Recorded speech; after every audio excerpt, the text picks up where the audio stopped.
Hey everyone. So I don't usually do a kind of a rambling talk to you video. My videos are pretty much just short setup videos usually. But I wanted to kind of just put something out there about One Book July. And earlier today I was on YouTube and I watched Romani's intro video. And she said a couple of important things that I kind of wanted to reiterate and kind of touch on based on my own experiences.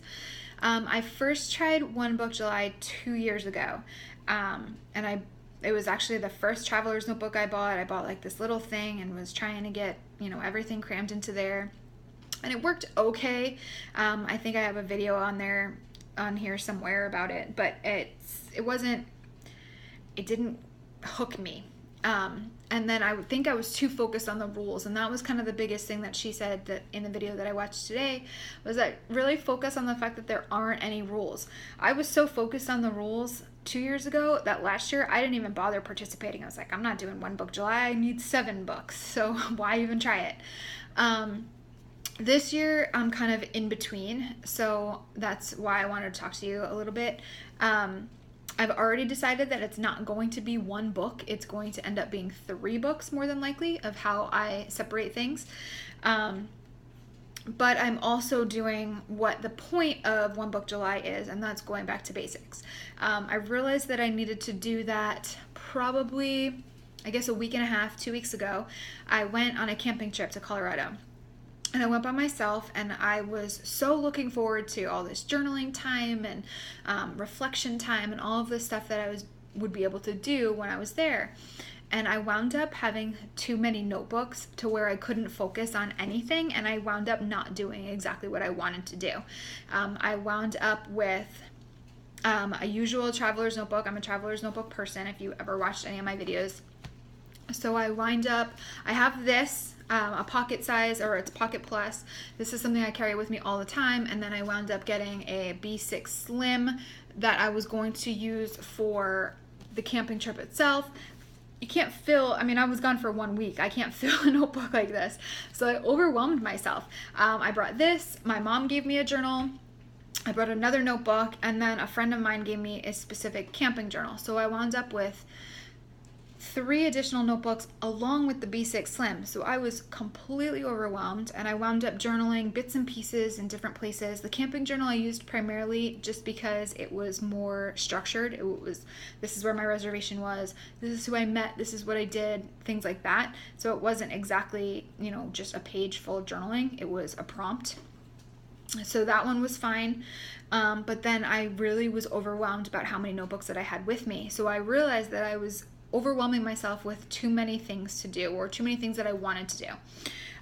So I decided that I was going to use One Book July to try to figure out exactly what I need again, based on planning, but also journaling.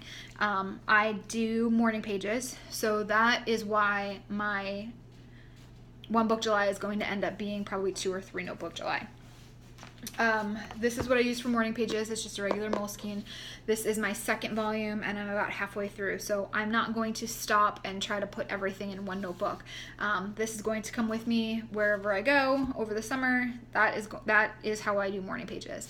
I'm also a touch OCD, so I can't journal. If I need to journal at night, I won't do it in my morning pages notebook. For some reason, I am very anti mixing things. So I need basically a journal for the end of the day. So I need kind of 2 journals. One is the 3 pages in the morning, and then one is any other time during the day that I feel like writing. So I bought a new Moleskine, just a soft cover that I can start working with, and this again will be anything.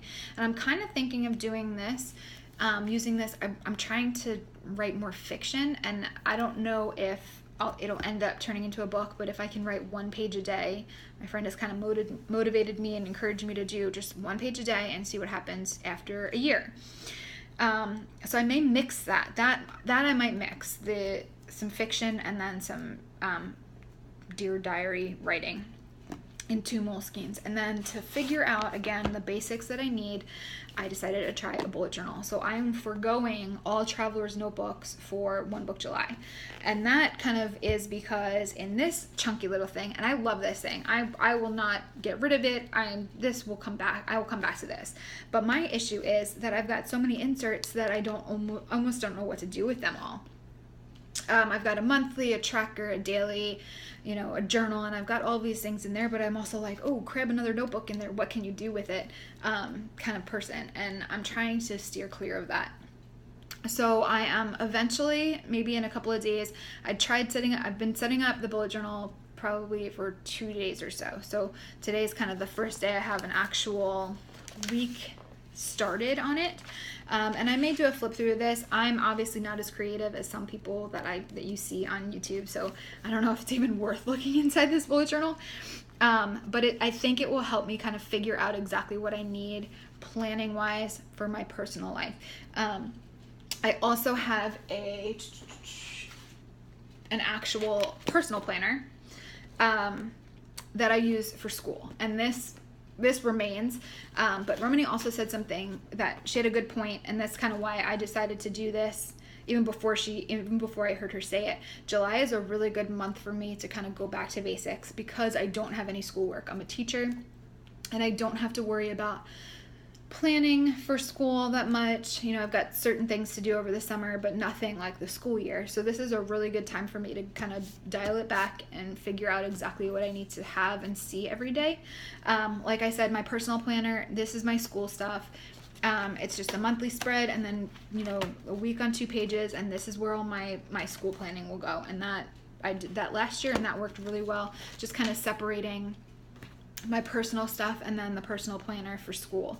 But I think that the bullet journal, between the collections that I can put in here and, the eating plans and the things that I want to do, and not having to necessarily structure it exactly the way that I structure my traveler's notebooks, I think this will help me try to figure things out.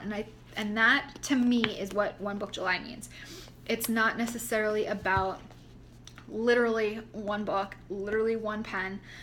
It really, and this is a big thing, and I'll link Romany's intro video below, because I think it's really important to read, because she must have said 27 times that there are no rules to this. You kind of have to do what you're trying to figure out. Don't mess with your system to try to conform to these rules that are, created. Like I said, my One Book July is going to turn into 3 books. And I leave for New York for the entire month of July tomorrow. So I have been thinking about this for days, trying to figure out what I'm actually going to bring with me, which also gives me a little separation anxiety because I plan on leaving this in Texas, which is stressing me out in the first place. But I think it might be helpful to me to just kind of say, okay, I'm only going with the bullet journal, my morning pages journal, and then my actual journal / fiction. So to me, and I know this is still a lot, One Book July has turned into this, but again, it's trying to figure out exactly what works for you, what you need to be doing. It doesn't have really anything to do with anybody else. It's really just figuring out what you need. And if I go through, and I think that's why I decided to try this bullet journal thing, if I go through every week and think that a layout works for me, and then I sketch that out and I work on that in the week, and I realize that something is missing or I need it set up differently, then the next week I try something else. I'm not used to doing that, and I'm a little, obsessive when it comes to certain things. So I like having things set up, and I like having an insert that is all one way, which is great. But if it doesn't work, I tend to get a little bit crazy, and that has been what's happening for me lately. And that's kind of why I decided that if I just grab a notebook and sit down and every week by week figure out what works for me. And I know July is only 4 weeks long. Maybe it's 5 if I started today. But being able to change things every week and figure things out as I go might actually help me. And like I said, I think that's the point. So I think I kind of combined the fact that bullet journaling will help me and One Book July will help me. They'll help me in different ways, but also some of the same ways. So I think that's probably all I've got to say right now. Eventually I will do a little bit of a flip through of my bullet journal when I get things going. I am not artsy, like I said, so I don't know if it's even worth it to flip through this. If you think so, leave me a comment, but I don't really know. There are so many beautiful bullet journals out there, and the videos, Pinterest, everywhere, that I don't know if it's even worth looking inside here. But to me, YouTube is kind of a place where I can just throw things out there, and it maybe one teeny tiny thing that I say inspires someone or makes somebody think differently. So that's kind of why I decided that I was just going to do a one video talk to you thing, something that I've never done before, and just kind of say, if you're hesitant to try One Book July because you're so focused on one book, don't be. Or maybe this is a good time to try to start with one book, but if in week 2 of July you realize that you need one book for this and one book for this, go get another book, because that just means you're using one book and one book. And that's okay. So I hope you guys enjoy One Book July. Like I said, maybe another video will be coming out soon. I'm traveling a little bit tomorrow, and then when I'm home I don't have a ton of stuff going on, so maybe I will do a flip through. But I hope you guys enjoy the month. And if you want to start sharing some of your videos and stuff, and let me know what kind of ideas that you have, because like I said, there are tons of videos on YouTube about bullet journaling, but it also gets a little bit overwhelming with all of the things that you see and things that you can add. So if you've got some ideas that you want to share with me, please share them. So that is all I've got. So I will talk to you guys soon. Thanks so much. Bye.